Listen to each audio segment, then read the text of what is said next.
গণহত্যা চালিয়ে আসছে।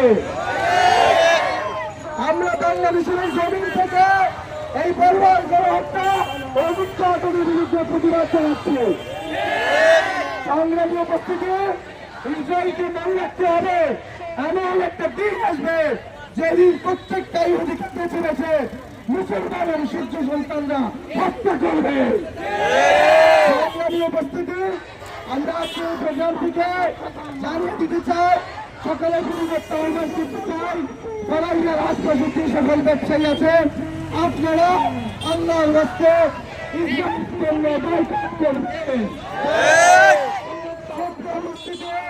সম্মানিত সরাইয়ার শিক্ষার্থীবৃন্দ, আমাদের আজকে এই যুগে হচ্ছে আমাদের জন্য মিসাইল আবিষ্কার, রকেট লঞ্চার আবিষ্কার, যাবতীয় অস্ত্রের শস্ত্রের সরঞ্জাম সমৃদ্ধ হওয়া আজকের এই মুসলিম বিশ্বের যুগে সমাজ হয়ে গেছে।